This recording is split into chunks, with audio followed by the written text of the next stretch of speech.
perguntei qual a diferença entre a poesia oral e a poesia escrita. Digamos que as regras da vida também, mas é que é diferente ouvir uma coisa e ler, né? Não tem essa diferença? Tem bastante, tem muita diferença. Você vê a poesia ao vivo, ela é bem diferente da poesia lida, né? Eu acho que a poesia lida, ela só é interessante se ela acrescenta alguma coisa à poesia escrita.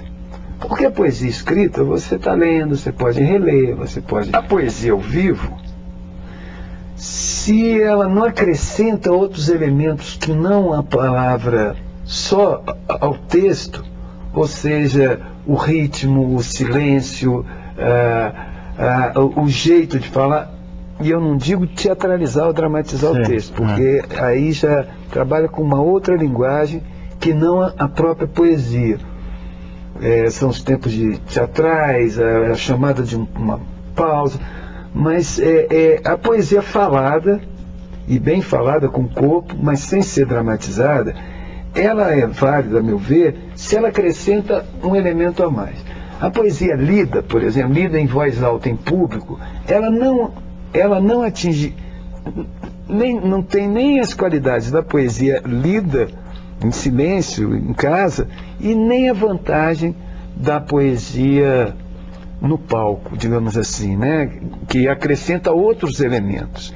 Então ela fica no meio lugar que não é interessante. Falar a poesia, recitar ou dizer, sem teatralidade, sem, né, essa nova linguagem que ela se pega na poesia e muda. É uma outra coisa. Isso. Ela se superpõe, na verdade. Dá um exemplo para mim, fala uma poesia, dá para fazer assim de... como esse jeito de falar? Eu sei falar do jeito que eu sei falar, né? Então, eu não gosto de dramatizar, até porque eu não tenho qualidade para isso. Nem para cantar, que é outra dificuldade, porque também é uma outra linguagem que muitas vezes se superpõe ao ritmo do poema, introduz um outro elemento, que é a melodia da música, sabe? Quebra a melodia do poema. E o teatro também, quando você dramatiza muito um poema, você está dando elementos teatrais, ou seja, você tira uma coisa que é muito importante na poesia, a possibilidade de você interpretar de diversas formas. Então você tira do ouvinte a possibilidade de interpretar aquele poema do jeito que ele quer, e você já dá um tipo de interpretação, sabe? Então, como você matasse as outras todas, sabe? Uma palavra escrita é uma palavra não dita, é uma palavra maldita, é uma palavra gravada, como gravata, que é uma palavra gaiata, como goiaba, que é uma palavra gostosa. Uma palavra escrita é uma palavra não dita, é uma palavra maldita, é uma palavra gravata, como gravata, que é uma palavra gaiata, como goiaba, que é uma palavra gostosa. Uma palavra escrita é uma palavra não dita, é uma palavra maldita, é uma palavra gostosa.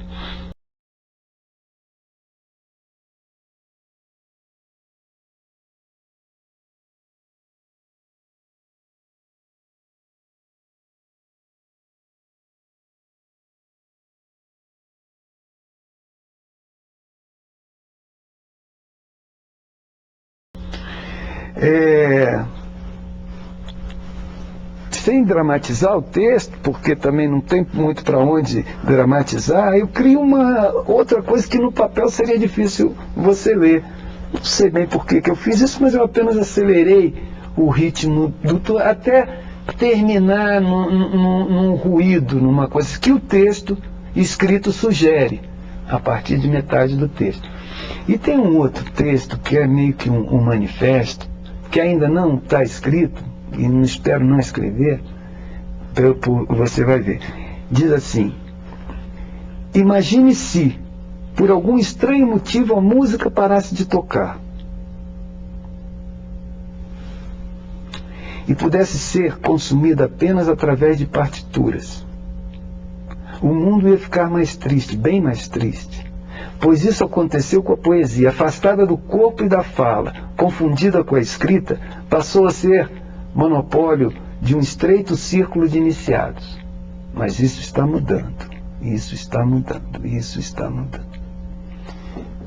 que é a visão que eu tenho da poesia escrita, sabe? Ela passa a ser um monopólio pelo custo do livro, pela a falta do poeta ali interpretando seu poema, passa a ser dissecada nas academias sem a presença do poeta. É uma facilidade da academia, porque é difícil você analisar uma performance, o poema ao vivo, né? A tua geração, em termos de poesia, é uma geração importante no Brasil, não é? Pensando agora, pensando em Ana Cristina César, pensando em Chico Alvim também, você falou do Armando, você fala do Eudoro Augusto, de tantos outros. É uma geração que marca um pouco a época, né? Sem dúvida, sem dúvida. Vocês têm essa noção de uma geração ou não? Ou é muito fragmentado tudo? Porque a poesia marginal, na verdade, ela é uma geração. É uma geração, mas não é um grupo e uma... Não tem um manifesto também. Não tem um manifesto, não tem um estatuto, né? Sabe? Então, era tudo que não era poesia visual, tudo que não era poesia engajada, tudo que não era poesia clássica, digamos assim, né? De formas fixas e tal. Então, a poesia de 45, então era tudo que era uma poesia discursiva, mais solta, mais relaxada e tal. E com isso juntou alhos e bugalhos, né? Eu tenho um livrinho muito interessante publicado pela Ática, chamado Poesia Marginal. Chico Alvim, Cacaso, Paulo Leminski, Ana Cristina César e eu.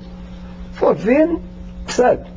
Talvez eu tenha um pouco mais a ver com Cacaso em alguns momentos, mas são vários estilos diferentes, mas fazem parte da mesma geração. Mas de qualquer jeito é uma geração importante, sabe? Até por ter trazido novamente uma certa oxigenação para a poesia, ter voltado a fala, a tirar essa aura, né? Que o modernismo já tinha detonado, mas que depois foi recuperado um pouco pela geração de 45. Essa coisa da poesia falada, que eu acho que se desenvolveu mais no Rio por conta da poesia marginal, por conta de uma coisa que eu acho que é muito forte no Rio, que é a exposição do corpo, né? É a praia, é a natureza exuberante, é o carnaval. Então, você tem o corpo está muito presente no Rio, né? Exposto.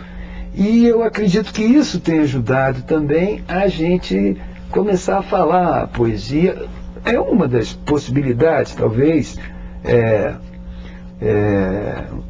equívoca, mas eu sinto que tem a coisa de ter nascido ali no Pira, em Ipanema, esse grupo da poesia marginal, na praia, e então no Rio se desenvolveu a partir dos 75 essa eclosão de poetas que falam poesia, e não teve a prisão que teve São Paulo com o concretismo, que a princípio, apesar de serem partituras para serem lidas, mas a princípio ficou muito no nível visual. E é difícil você falar um poema concreto, não tem muito para onde... Você tem que ver. Você tem que ver, às vezes você pode falar, mas é uma coisa que cai mais para poesia sonora ou sonorista, sabe? Ela não é uma conversa como é a poesia marginal, de certa forma. Eu ouço muito falar que o mundo anda muito sem graça, que muito tomado pelo consumismo, por uma certa objetividade, assim, do tipo, vamos ter, possuir, comprar, tal. A poesia é um melhor antídoto para isso ainda ou não? Porque a tecnologia, ela foi muito à frente, o pensamento não acompanhou. E para o pensamento acompanhar, é muito difícil, porque a tecnologia avança em progressão geométrica, né? Mas eu vejo que as definições hoje em dia se pautam pelo negativo, né? Então é o pós-moderno. O que é o pós-moderno? Não é o moderno. Se é pós, não é o moderno, né? O pós-humano, o que é o pós-humano? Não é o humano. Se é pós, é depois do humano. E dentro dessa perspectiva, O poeta e a poesia, eu acho que é a melhor forma de raciocínio hoje em dia, porque ela não tem o compromisso que a filosofia tem com a verdade, ou com o saber, ou com nada. A poesia, eu costumo dizer o seguinte, que o escritor é pago para contar uma história, o poeta apenas para ser elegante. No sentido que a fala dele, ela não tem compromisso com a verdade, ou com o saber, ou com a informação. Apenas ela tem que ser bonita, num certo aspecto, sabe? Então, eu acho que nesse momento em que a filosofia anda se questionando os seus conceitos, seus valores e tal, eu acho que a poesia pode ocupar um espaço importante. Cacau, gostei muito da tua vinda. Tá, ok.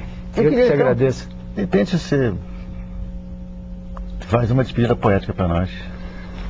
Falar um poema para minha namorada, tá? Ela está fazendo anos hoje, então eu quero dedicar esse poema a Daniele. Diz assim: quanto mais louco, lúcido estou. No fundo do poço que me banho tem uma claridade que me namora toda vez que eu vou ao fundo. Me confundo quando boio, me conformo quando nado, me convenço quando afundo. No fim do fundo, eu te amo. Valeu. O poema pode não ser bom, mas talvez eu consiga. É bom.